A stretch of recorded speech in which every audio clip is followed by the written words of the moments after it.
Hello मेरे प्यारे बच्चों, कैसे आप सभी। मैं अभिषेक यादव एक बार फिर से आप सभी को अपने यूट्यूब चैनल विवेक क्लासेस पे स्वागत करता हूं। और आज की जो हमारी क्लास है करंट अफेयर्स की 12वीं क्लास है। और मुझे उम्मीद है कि आप सभी अपनी तैयारी बहुत बेहतर तरीके से, अच्छी तरीके से आगे बढ़ा रहे होंगे, क्योंकि आप सभी का पेपर बहुत नज़दीक है। लेकिन मैं आज आपको बता देता हूँ कि आज जो मैं वीडियो जो ये रिकॉर्ड कर रहा हूँ, ठीक है, आज 14 नवंबर है और आज चिल्ड्रंस डे है। तो इसी चिल्ड्रंस डे पर मैं आप सभी के सामने छोटी सी पंक्ति पेश करने जा रहा हूँ, जो कि आशुतोष राणा जी की बहुत ही प्यारी सी पंक्ति है। और ये पंक्ति मुझे बहुत अच्छी लगती है, मैंने इसे बहुत बार सुना है। वास्तविकता में अपना बचपन याद आ जाता है, जब हम लाइब्रेरी के अंदर बैठे बैठे तैयारी करते रहते हैं, हम पढ़ते रहते हैं और हम धीरे धीरे अपनी एज को गंवा जाते हैं। और लास्ट में आकर देखते हैं कि हम तैयारी करते करते में ऐसे रास्ते पर आकर खड़े हो जाते हैं जहाँ सहारा देने वाला कोई नहीं होता, ठीक है। तब हमें अपना बचपन याद आ जाता है ना। तो उसी के ऊपर ये दो लाइनें हैं, आशुतोष राणा जी की जो पंक्ति हैं। तो स्टार्ट करते हैं। जब हम रो नहीं पाते, सुख से सो नहीं पाते, जब हम खो नहीं पाते, तब बचपन याद आता है। जब चिंता सताती है, हमारे तन को खाती है, जब भी मन नहीं मिलता, तब बचपन याद आता है। जब हम टूट जाते हैं, जब अपने रूठ जाते हैं, जब सपने सताते हैं, तब बचपन याद आता है। बच्चे रह नहीं पाते, बड़े हम हो नहीं पाते, खड़े भी रह नहीं पाते, तब बचपन याद आता है। किसी को सह नहीं पाते, अकेले रह नहीं पाते, किसी से कह नहीं पाते, तब बचपन याद आता है। जब भी फल नहीं मिलता, जब कोई हल नहीं मिलता, मन से मन नहीं मिलता, तब बचपन याद आता है। तो ये दो लाइनें थी आशुतोष राणा जी की। मेरी तरफ से आप सभी को चिल्ड्रंस डे की हार्दिक शुभकामनाएं। और अपनी तैयारी को आगे बढ़ाते रहो, अच्छे से करते रहो, मेहनत करते रहो, भाई सभी को एक ना एक दिन सफलता जरूर मिलेगी। बाकी तो अपना बचपन हम सभी मिस करते हैं, ठीक है। और इसी पंक्ति के साथ आज हम अपनी क्लास को स्टार्ट करेंगे, ठीक है। आज की जो क्लास है ये हमारी 12वीं क्लास है करंट अफेयर्स की, ठीक है। चलिए, आज की क्लास का जो हमारा सबसे पहला क्वेश्चन है, क्वेश्चन को अच्छी तरीके से पढ़ना है, इसके बाद इसको नोट करना है। जो मैं पढ़ाता रहूं, लिखाता रहूं, वो आपको अच्छी तरीके से नोट करते हुए चलना है। पहला क्वेश्चन जो है हमारा क्या कह रहा है कि राष्ट्रीय पुस्तक मेला 2025 का आयोजन कहाँ किया गया है।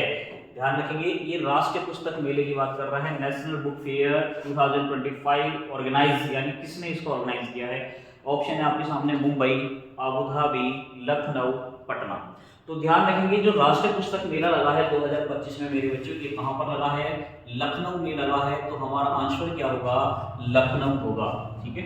तो 2025 में जो इसका आयोजन किया गया है वो कहाँ पर किया गया है, लखनऊ में किया गया है, ठीक है। ध्यान रखेंगे, लखनऊ में हुआ है। आपसे क्वेश्चन पूछेगा कि ये जो लखनऊ के अंदर आयोजित हुआ था, इसकी थीम क्या थी, इसका विषय क्या था। तो हमें इसके विषय के बारे में भी जानकारी याद रखनी है। तो ध्यान रखेंगे, इसका जो विषय था, इसकी जो थीम थी, ये थीम क्या थी, विजन, ठीक है, 2047। ध्यान रखेंगे, और विकसित भारत, विकसित राज्य, ठीक है ना। ये इसकी थीम थी, विकसित भारत, विकसित राज्य। विजन 2047, विकसित भारत, विकसित राज्य, इसकी थीम थी। और ये जो राष्ट्रीय पुस्तक मेला जो लखनऊ के अंदर आयोजित हुआ है, इसका उद्घाटन आपसे क्वेश्चन पूछेगा, इसका उद्घाटन किसने किया था। तो उत्तर प्रदेश राज्य की जो गवर्नर है, ध्यान रखेंगे, आनंदीबेन पटेल, ठीक है। आनंदीबेन पटेल जी ने जो है इसका क्या किया था, उद्घाटन किया था। उत्तर प्रदेश राज्य की गवर्नर यानी राज्यपाल हैं, इन्होंने इस मेले का क्या करा था, उद्घाटन किया था। तो आपको याद रखना है। बाकी ये विषय तो याद रखना ही है, विजन 2047, विकसित भारत, विकसित राज्य। दूसरा है, ध्यान रखेंगे, आपसे क्वेश्चन ये पूछ सकता है कि ये बताइए विश्व पुस्तक मेला 2026 में कहां पर आयोजित होगा। तो आपको ये याद नहीं रखना है, नीचे नोट करके मैं आपको बता देता हूं। आपसे क्वेश्चन पूछेगा कि बताइए विश्व पुस्तक मेला, ध्यान रखेंगे, विश्व पुस्तक मेला 2026। तो विश्व पुस्तक मेला 2026 में जो लगेगा वो कहां पर लगेगा मेरे बच्चा, नई दिल्ली में लगेगा, दिल्ली प्रगति मैदान में लगेगा। ध्यान रखेंगे, जिसे हम क्या बोलते हैं, भारतीय मंडपम बोलते हैं। क्या बोलते हैं, भारतीय मंडपम। प्रगति मैदान को हम किसके नाम से जानते हैं? भारतीय मंडपम के नाम से जानते हैं। तो ये 2026 में जो विश्व पुस्तक मेला लगेगा ये यहीं पर लगेगा, प्रगति मैदान में, ठीक है ना। तो ये चीज आपको याद रखनी है। एक और चीज आपको याद रखनी है कि अंतर्राष्ट्रीय पुस्तक मेला जो बोगोटा में लगेगा, ध्यान रखना, ठीक है, ये भी याद रखना है। बोगोटा अंतर्राष्ट्रीय पुस्तक मेला, अंतर्राष्ट्रीय, ये जो शहर के अंदर लगता है ना, शहरों में जो लगता है उसी के नाम से जाना जाता है, अंतर्राष्ट्रीय पुस्तक मेला। ध्यान रखेंगे, बोगोटा अंतर्राष्ट्रीय पुस्तक मेला 2026, ये भी आपको याद रखना है। क्यों याद रखना है? क्योंकि ये जो बोगोटा में जो अंतर्राष्ट्रीय पुस्तक मेला लगने जा रहा है 2026 में, इसके मुख्य अतिथि आपसे पूछ सकता है कि इसके जो मुख्य अतिथि कौन सा कंट्री रहेगा। तो ध्यान रखिए, ये जो बोगोटा के अंदर लगेगा इसका जो मुख्य अतिथि रहेगा वो कौन रहेगा? आपका प्यारा भारत। ध्यान रखेंगे, भारत 2026 में जो 38वां, ध्यान रखेंगे कौन सा? 38वां जो बोगोटा अंतर्राष्ट्रीय मेला लगने जा रहा है, भारत उसका क्या होगा? मुख्य अतिथि होगा। ध्यान रखें। दूसरा है, आपसे क्वेश्चन ये पूछेगा कि ये बताइए कि यूनेस्को ने, किसने भैया? यूनेस्को ने। तो आपको याद रखना है, यूनेस्को ने 2026 के लिए, ध्यान रखना, 2026 के लिए विश्व पुस्तक राजधानी किसको घोषित किया है?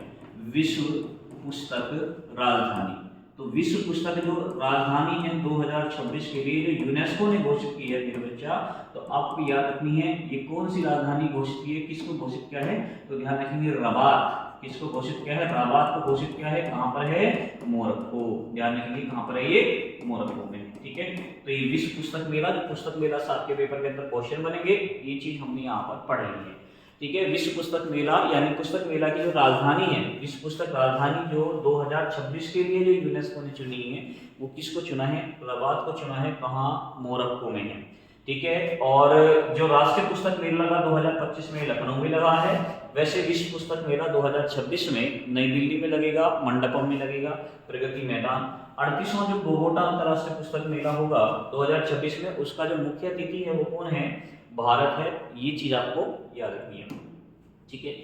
अगले क्वेश्चन की तरफ हम बढ़ रहे हैं। क्वेश्चन नंबर 2 कह रहा है कि चर्चा में रहा, अभी हाल ही में चर्चा में रहा था निंगोल चाकोबा फेस्टिवल, ये किस राज्य के अंदर जो है इसको ऑर्गेनाइज किया जाता है? तो आपके सामने ऑप्शन है मिजोरम, मणिपुर, नागालैंड, अरुणाचल प्रदेश, ठीक है। देखो मैं एक चीज यहाँ से कंफर्म कर देता हूँ, एक तो फेस्टिवल आपके पेपर के अंदर पूछे जाते हैं, दूसरा फेस्टिवल के साथ साथ आपके पेपर के अंदर ये भी पूछ लेता है कभी कभी कि ये फेस्टिवल किस समुदाय के द्वारा किया जाता है। तो ध्यान रखेंगे, ये जो फेस्टिवल मनाया जाता है ये किसके द्वारा मनाया, सॉरी ये जो फेस्टिवल मनाया जाता है कहाँ पर मनाया जाता है मेरे बच्चा? मणिपुर के अंदर मनाया जाता है। कहाँ पर मनाया जाता है? मणिपुर के अंदर मनाया जाता है। और मणिपुर में जो इस फेस्टिवल को मनाता है वो कौन सा समुदाय मनाता है मणिपुर में? तो ये जो निंगोल चाको फेस्टिवल मनाते हैं किसके द्वारा मेरे बच्चा? मैतेई समुदाय, ठीक है। किसके द्वारा मनाया जाता है? मैतेई समुदाय के द्वारा मनाया जाता है। तो आपको याद रखना है, ठीक है, मैतेई समुदाय के द्वारा ये जो फेस्टिवल है निंगोल चाकोबा फेस्टिवल। अच्छा, ये चर्चा में क्यों रहता है?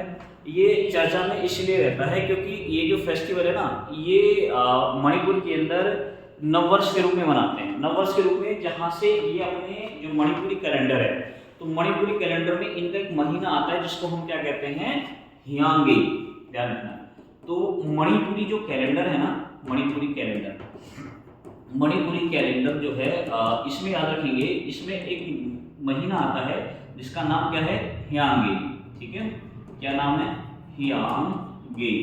तो ये जो हियांगे माह है ना, इसको हमारे यहाँ का मार्च अप्रैल का महीना माना जाता है। किसका माना जाता है? मार्च अप्रैल का, ठीक है।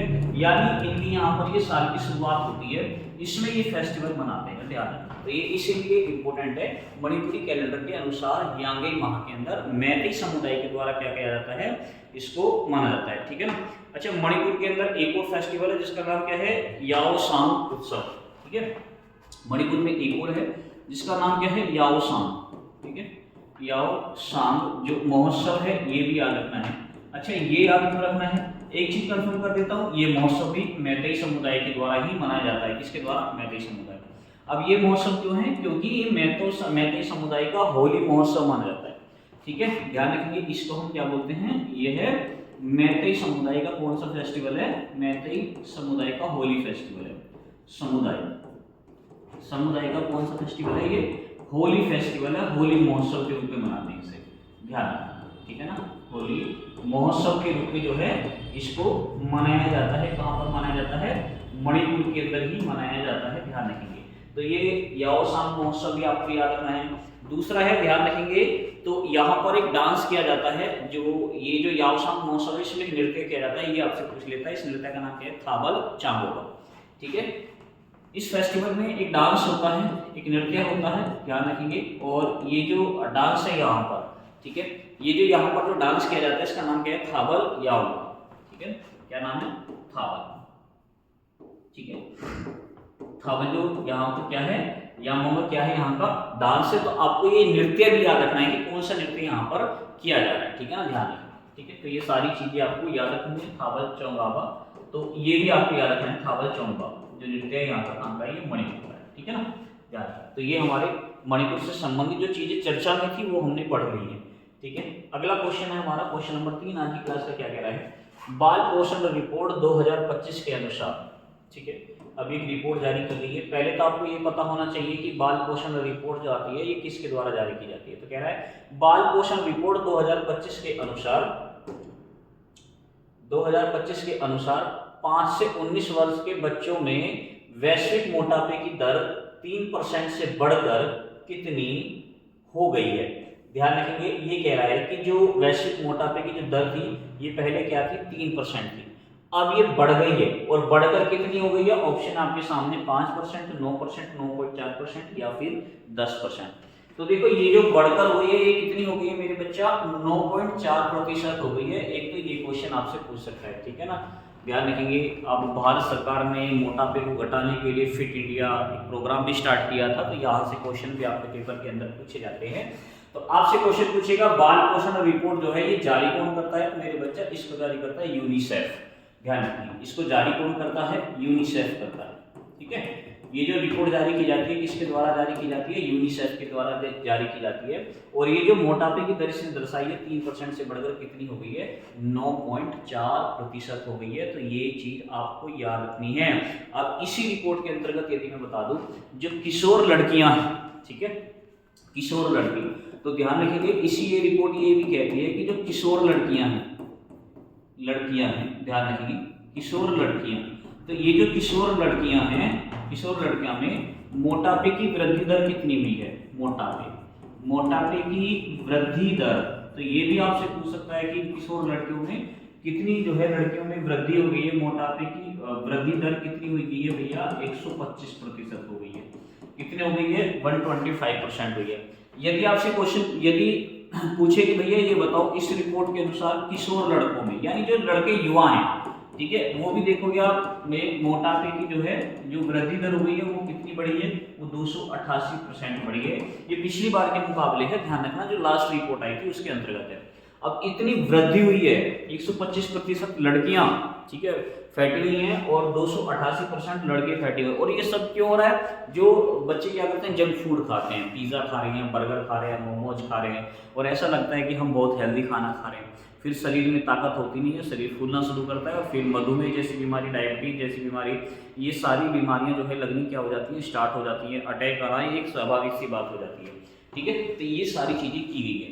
अब ये रिपोर्ट ये भी कहती है कि 2030 तक, ये रिपोर्ट क्या कहती है कि 2030 तक, ध्यान रखना, भारत में, ये कह रही रिपोर्ट, भारत में कितने भैया? 27 मिलियन, रिपोर्ट कह रही है कि भारत में 27 मिलियन बच्चे क्या होंगे? बच्चे मोटापे का शिकार होंगे, ठीक है, मोटापे का, यदि ऐसा ही चलता रहा मोटापे का शिकार हो सकते हैं, ध्यान रखेंगे, शिकार होंगे। ये कह रहा है कि 2030 तक कह रहा है, ठीक है ना, ये चीज आपको याद रखनी है। कितने मिलियन बच्चे? 27 मिलियन बच्चे भारत के अंदर मोटापे का शिकार हो जाएंगे। अब ये जो इसने जो ये डाटा दिया है ये वैश्विक स्तर पर यदि हम देखें, विश्व के स्तर पर देखें, तो विश्व के स्तर पर ये कितना चला जाता है? 11% चला जाता है। ठीक है। विश्व में जितने भी मोटापे से ग्रसित जो बच्चे पाए जाएंगे उसका 11% सिर्फ कहाँ पर है, भारत के अंदर। ये सोचने वाली बात है। तो भैया इसलिए अपने यहाँ के बच्चों को बचाओ। ये एक बीमारी है जो बच्चे खाते हैं, चिप्स वगैरह खाते हैं, ठीक है, मोमोज खाते हैं, खुश होकर खाते हैं ना ये, ठीक है, चाउमीन बर्गर वगैरह ये चीज़ खा रहे हैं, पिज़्ज़ा वगैरह खा रहे हैं, ठीक है। इनको थोड़ा लिमिट में लाओ और बच्चों से एक्सरसाइज वगैरह करवाओ, ठीक है, तो ताकि बच्चे क्या ना हो, मोटे ना हो। अगला क्वेश्चन हमारा क्या कह रहा है, क्वेश्चन नंबर 4, वैश्विक वन संस्थान रिपोर्ट के अनुसार भारत में विश्व के कुल वनों का कितना प्रतिशत हिस्सा है। विश्व के कुल वनों का, यानी विश्व में जितने भी कुल वन है ना, टोटल वन है, उनका कितना प्रतिशत हिस्सा है। अब जो रिपोर्ट आई है, वैश्विक वन संसाधन रिपोर्ट जो आई है 2025, इसके अनुसार कह रहा है कि विश्व में जो है भारत में कितना जो है ये हिस्सा है, 10%, 3%, 2.5% या 2%। तो भैया है कितना, 2%, ठीक है।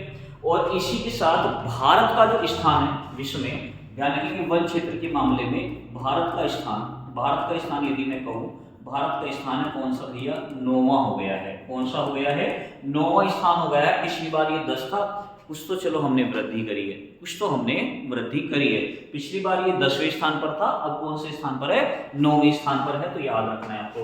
आप कहोगे गुरुजी अब ये बता दो कि प्रथम शीर्ष देश कौन सा है। तो यदि मैं शीर्ष देश की बात करूं, ठीक है, वन क्षेत्र के मामले में शीर्ष देश की बात करूं तो पहले नंबर पर आता है मेरे बच्चा रूस आता है। कौन सा आता है, रूस। और दूसरे नंबर पर कौन सा आता है मेरे बच्चा, ब्राजील आता है। और तीसरे नंबर पर कौन सा आता है, कनाडा आता है। कौन सा आता है, कनाडा आता है। ध्यान रखिए, ठीक है ना, ध्यान रखेंगे। तो ये चीज आपको याद रखनी है। भारत का स्थान है 9वां, शीर्ष देश कौन सा है, रूस है। दूसरे नंबर पर कौन है, ब्राजील है। और भारत पिछली बार कौन से स्थान पर था, तो भारत पिछली बार भैया जो है 10वें स्थान पर था, ठीक है ना। यदि आपसे क्वेश्चन पूछे कि भारत का कुल वन क्षेत्र बताओ कितना है, ठीक है, तो भारत का जो कुल वन क्षेत्र है, यदि आपसे क्वेश्चन पूछे कि ये बताओ भारत का कुल वन क्षेत्र कितना है, कुल वन क्षेत्र, ठीक है, इस रिपोर्ट के अनुसार। तो ध्यान रखेंगे भारत का कुल वन क्षेत्र कितना है मेरे बच्चा, 72.7 मिलियन हेक्टर। ध्यान रखेंगे, ठीक है, ध्यान रखेंगे 72.7 मिलियन हेक्टर क्या है, ये जो है भारत का क्या है, हेक्टेयर, ये क्या है, भारत का कुल वन क्षेत्र है, ठीक है, ध्यान रखिए। तो ये भी याद रखना है। अब आपसे क्वेश्चन पूछेगा कि भाई चलो ये तो हमने वन संसाधन रिपोर्ट आई है, ठीक है, वन की हम बात कर लेते हैं। तो आपसे क्वेश्चन पूछेगा कि ये बता दो भैया वन संरक्षण अधिनियम कब आया था। जो जरूरी नहीं है कि रिपोर्ट चर्चा में है, तो आपसे क्वेश्चन भी ये भी पूछ सकता है कि ये बता दो वन संरक्षण अधिनियम कब आया था। तो ध्यान रखिए जो वन संरक्षण एक्ट जो लाया गया था, वन संरक्षण अधिनियम, ठीक है ना, ये सारी चीजें नोट करना आप लोग। वन संरक्षण एक्ट जो आया था ये कब आया था मेरे बच्चा, 1980 में आया था। कब आया था, 1980 में। यदि आपसे क्वेश्चन पूछेगा कि बताओ भैया राष्ट्रीय वन नीति कब आई थी भारत की, यदि मैं बात करूं राष्ट्रीय वन नीति की यदि हम बात करते हैं, तो ध्यान रखेंगे राष्ट्रीय वन नीति मेरे बच्चा कब आई थी, 1988 में आई थी, 1988 ईस्वी। तो ये दोनों चीज, ये दोनों एक्ट भी याद रखने हैं। भारत का कुल वन क्षेत्र का डाटा भी इसमें दिया है, कितना है, आपसे डाटा डायरेक्टली पूछ सकता है। विश्व का कितना है, 2% है। आपसे ये पूछ सकता है कि भारत का इस डाटा के साथ कौन सा स्थान है, तो 9वां स्थान है, पहले 10वां था। आपसे ये पूछ सकता है कि शीर्ष देश कौन सा है, तो आप कहोगे रूस है, रूस के बाद ब्राजील है, ब्राजील के बाद क्या है, कनाडा। राष्ट्रीय वन नीति 1988 ये भी कहती है कि भारत के कुल क्षेत्रफल के 33% हिस्से पर क्या होने चाहिए, वन होने चाहिए, ठीक है ना। इसके हम देखते हैं कि भारत सरकार नए नए अभियान चलाती है। जैसे एक अभियान चलाया था एक पेड़ माँ के नाम, ठीक है, ये जो अभियान चलाया था भारत सरकार ने, ताकि जो है वनों की क्या की जा सके, वृद्धि की जा सके। एक तरफ तो भारत सरकार क्या चलाती है, अभियान चलाती है, एक तरफ तेलंगाना के अंदर वन कट जाते हैं, तेलंगाना के अंदर वन कट जाते हैं। अभी बिहार के अंदर आप देख रहे होंगे, बिहार के अंदर भी क्या काटे जाएंगे, वन काटे जाएंगे।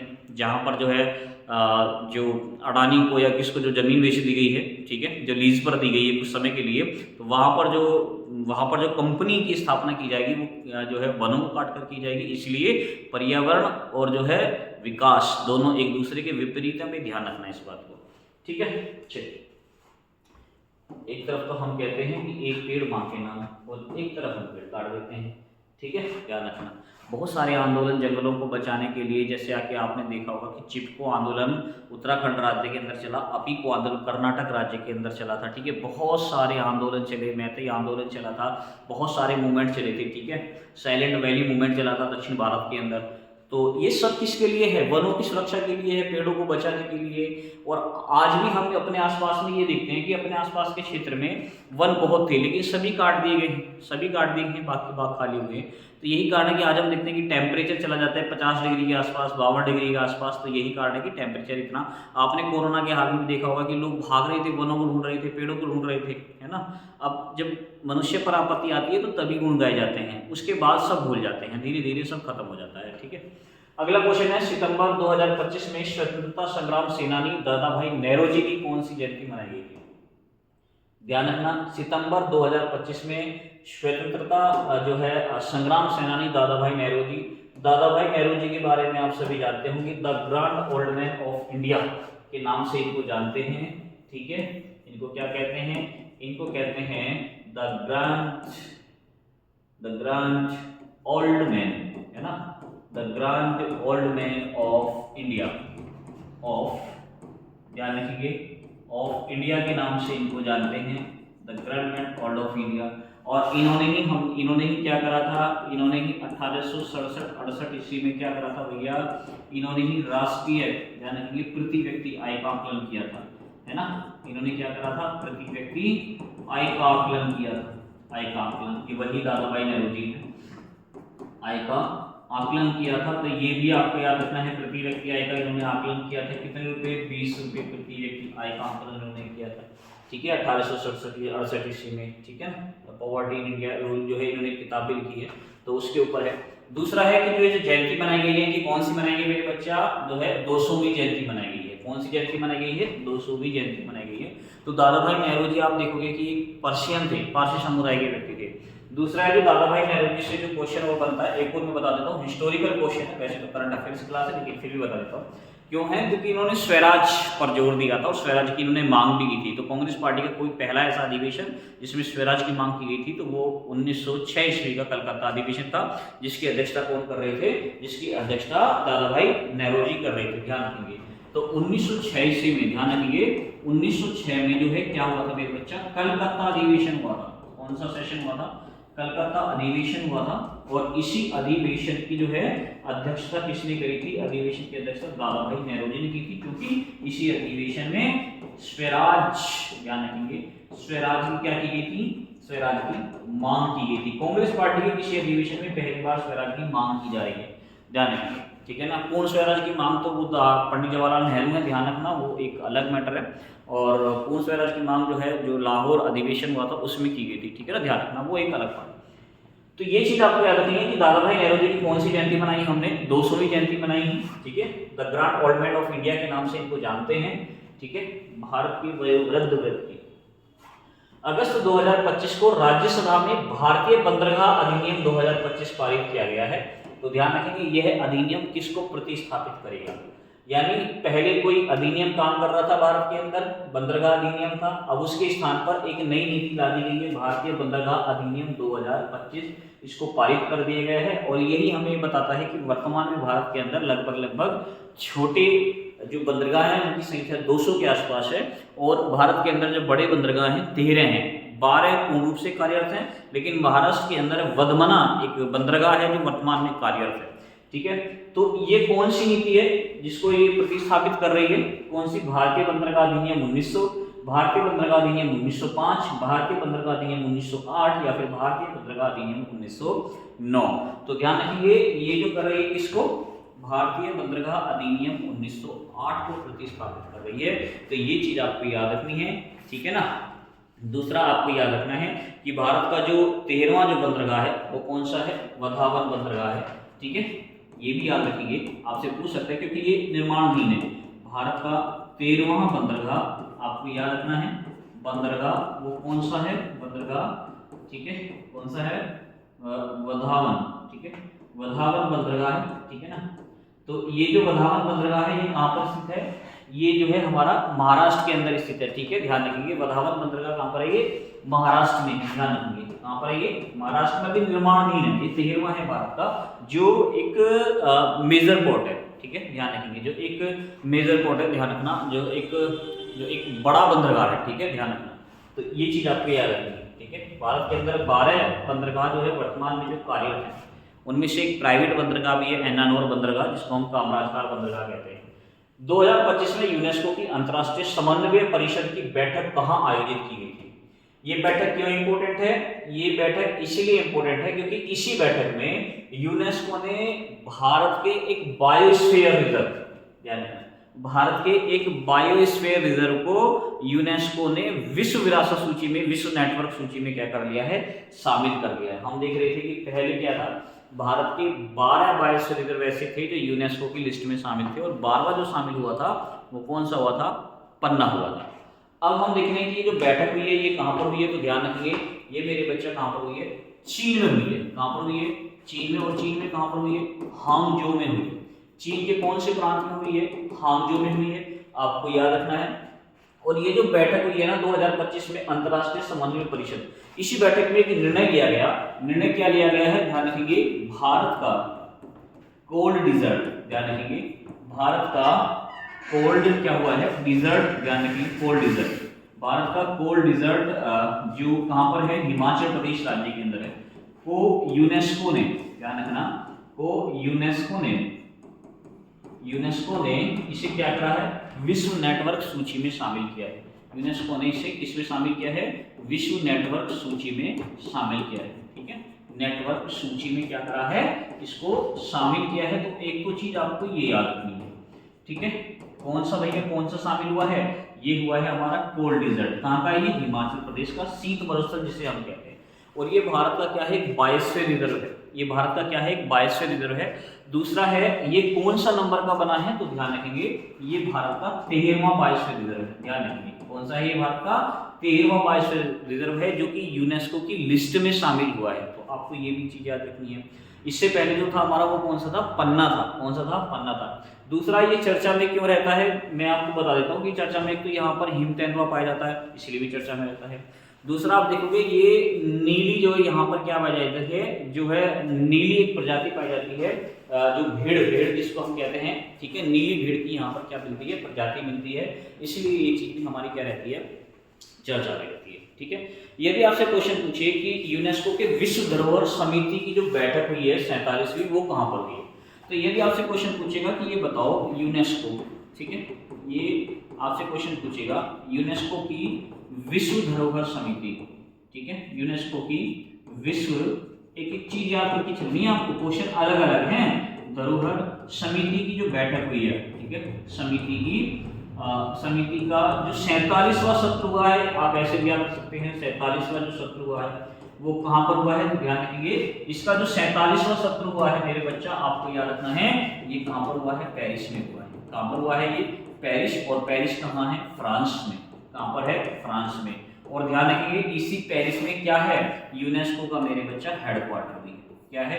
हेडक्वार्टर भी है। अच्छा, ये बैठक क्यों इंपॉर्टेंट है? ये बैठक इसलिए इंपॉर्टेंट है क्योंकि इस बैठक में यूनेस्को ने भारत का 44वां, ध्यान रखेंगे, भारत का 44वां जो है एक स्थल है जिसको जो है यूनेस्को की विश्व विरासत स्थल वाली सूची में शामिल किया गया है।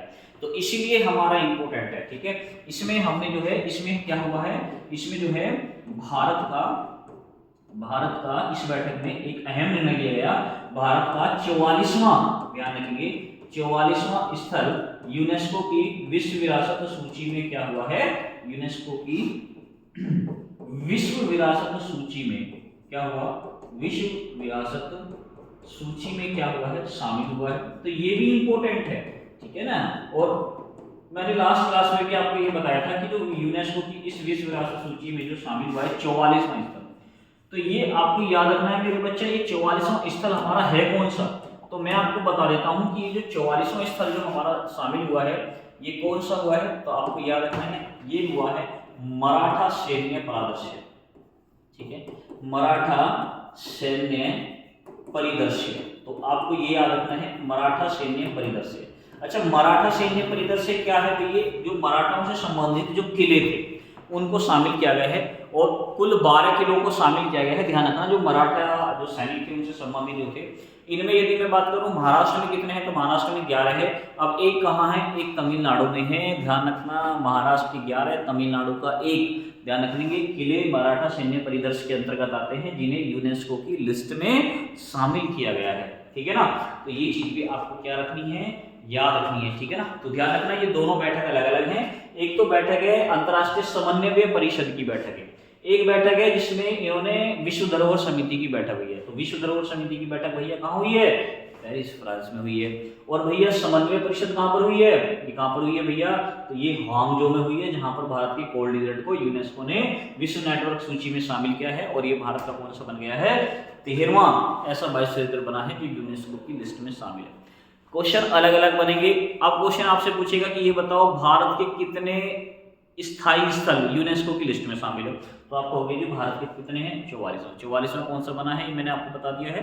43वां जो था वो अहोम साम्राज्य के जो है जो टीले थे प्रसिद्ध असम राज्य के अंदर वो थे, ठीक है। यदि आपसे क्वेश्चन पूछे कि बताओ यूनेस्को की अमूर्त सांस्कृतिक सूची में भारत के कितने हैं, तो भैया 15 है।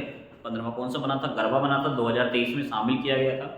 यदि आपसे क्वेश्चन पूछे कि भारत के अंदर जो है, ये कमेंट करके बताना है आपको, मैंने क्लास में पढ़ाया है कि भारत के कितने स्थल अब यूनेस्को की अस्थायी सूची में शामिल है। ये क्वेश्चन आपके लिए है, देखना चाहता हूं कि आप कितने तैयारी कर रहे हैं, ठीक है। ये क्वेश्चन मैंने आपको पढ़ा दिया है कि भारत के कितने स्थल यूनेस्को की अस्थायी सूची में शामिल हैं और भारत ने 2025 में कितने अपने ऐसे स्थल हैं जिन्हें यूनेस्को की अस्थायी सूची में शामिल करने की घोषणा की है। ये दोनों क्वेश्चन आपके करंट के क्वेश्चन है, ठीक है। ये आपको कमेंट में बताने हैं, देखना चाहता हूं मैं कितना आप तैयारी कर रहे हैं। अगला क्वेश्चन है, हाल ही में कैंसर के उपचार के लिए अपोलो एथना का उद्घाटन किया गया है। तो भैया ये कहाँ किया गया है, तो ध्यान रखेंगे अपोलो एथना का जो उद्घाटन हुआ है, आपसे ऑप्शन दे रखा है नोएडा, नई दिल्ली, लखनऊ, गाजियाबाद। तो ध्यान रखिए इसका उद्घाटन मेरे बच्चा कहाँ पर हुआ है, नई दिल्ली में हुआ है। और ये जो कैंसर बना है ना, अपोलो एथना जो हॉस्पिटल बना है, ये किसके लिए बना है स्पेशल, तो महिलाओं के लिए बना है। किसके लिए, महिलाओं के लिए, ठीक है। इसके लिए बना है भैया, महिलाओं के लिए बना है, ध्यान रखिए। और दूसरा है ये महिलाओं के लिए बनने वाला कैंसर हॉस्पिटल एशिया का कौन सा बन गया, पहला। भैया एशिया का ये पहला हॉस्पिटल बना है, ध्यान रखना, जो कि सिर्फ किसके लिए है, महिलाओं के इलाज के लिए है। कौन सा है भैया, अपोलो एथना। कहां पर इसका उद्घाटन हुआ है, इसका उद्घाटन हुआ है नई दिल्ली के अंदर। तो ये भी याद रखना है आपको, ठीक है। अगला क्वेश्चन हमारा क्या होगा, 13 सितंबर 2025 को भारतीय सेना ऑपरेशन पोलो की कौन सी वर्षगांठ मनाएगी। अब ऑपरेशन पोलो कहां चला था भैया, ये आपको पता होना चाहिए। तो इसकी जो वर्षगांठ मनाई है, ऑप्शन है 75, 78, 77, 80। तो इसकी जो वर्षगांठ मनाई गई है मेरे बच्चा, कब ये कौन सी मनाई गई है, 77वीं, ठीक है। कौन सी मनाई गई है, 77वीं मनाई गई है। क्यों मनाई गई है 77वीं, क्यों, क्योंकि 13 सितंबर बच्चा ध्यान रखेंगे, 13 सितंबर 1948 में ये क्या था, ऑपरेशन पोलो चलाया गया था, ठीक है। ऑपरेशन पोलो चलाया गया था। और ये जो चला था मेरे बच्चा, ये कहाँ चला था, हैदराबाद। कहाँ पर चला था, हैदराबाद के लिए चला था, ठीक है। ध्यान रखिए किसके लिए चलाया गया था, हैदराबाद के लिए चलाया गया था। क्यों, क्योंकि भारत के अंदर 3 ऐसी देशी रियासत थी, जम्मू कश्मीर, हैदराबाद और जूनागढ़, जिन्होंने भारत के अंदर विलय करने के लिए मना कर दिया था। उसके बाद हैदराबाद के अंदर सैनिक कार्रवाई करी गई थी। तो 13 जो है सितंबर 1948 ईस्वी में ये ऑपरेशन पोलो चलाया गया था। और इसी के साथ हैदराबाद को भारत के अंदर क्या कर लिया गया था, विलय कर लिया गया था, ठीक है ना। तो ध्यान रखिए ऑपरेशन पोलो किससे संबंधित है भैया, हैदराबाद से संबंधित है, ठीक है। ये चीज आपको याद रखनी है। दूसरा है, आपसे क्वेश्चन पूछेगा कि ये बताइए ये जो ऑपरेशन अपोलो चला था ये किसके नेतृत्व में चला था, ठीक है। अब आपसे क्वेश्चन पूछेगा कि भैया ऑपरेशन पोलो का नेतृत्व कितने पता चलाया था। तो नेतृत्व यदि आपसे पूछे तो ध्यान रखेंगे किसके नेतृत्व में चला था, तो ये जयंतो, ध्यान रखेंगे किसके नेतृत्व में, जयंतो नाथ चौधरी के नेतृत्व में चला था, जयंतो नाथ चौधरी के नेतृत्व में। तो ये क्या चला था, आंदोलन, ये जो है ऑपरेशन चला था जयंतो नाथ चौधरी के नेतृत्व में, ऑपरेशन पोलो को जो है चलाया गया था। और ये किसके लिए चला था, हैदराबाद के लिए चला था। और इसकी जो हमने वर्षगांठ मनाई है, कौन सी मनाई है, 77वीं मनाई है, ठीक है, याद रखिए। अगला क्वेश्चन है और आज की क्लास का अंतिम क्वेश्चन है कि किस अमेरिकी देश में इच्छा मृत्यु को अपराध मुक्त करने वाला कानून पारित किया गया है। और आपके सामने ऑप्शन है ब्राजील, पेरू, अर्जेंटीना, उरुग्वे। सभी जो है ये हमारे दक्षिण अमेरिका में है, लैटिन अमेरिका में आते हैं। अब सवाल ये कह रहा है कि कौन सा अमेरिकी देश है जिसने इच्छा मृत्यु को अपराध मुक्त करने वाला कानून पारित किया है। और ये दक्षिण अफ्रीका के अंदर ये पहला ऐसा देश बन गया है जिसने इच्छा मृत्यु के लिए एक कानून पारित किया है। Brazil, Peru, Argentina, Uruguay. तो हमारा जो इसका आंसर होगा वो क्या हो जाएगा, हमारा उरुग्वे हो जाएगा। ठीक है, हमारा क्या हो जाएगा, इसका आंसर उरुग्वे हो जाएगा। ठीक है बच्चों, तो आज की क्लास की हमारे बेस्ट जो है क्या क्या क्वेश्चन थे, ये 10 क्वेश्चन जो हमारी क्लास करंट अफेयर्स की जो चल रही है, और उम्मीद करता हूं कि आप सभी को क्लास पसंद भी आ रही होगी। ठीक है, तो प्लीज़ आप सभी से एक रिक्वेस्ट है कि आप सभी जो है क्लास को ज़्यादा से ज़्यादा अपने दोस्त मित्रों के पास क्या करें, इसको शेयर करें, सब्सक्राइब करें और चैनल को जो है आगे बढ़ाते रहें। ठीक है भाई, फिर मुलाकात करते हैं आपसे, अपनी तैयारी करते हैं, फिर मुलाकात करेंगे बच्चों आपसे। तब तक के लिए नमस्कार, जय हिंद, जय भारत।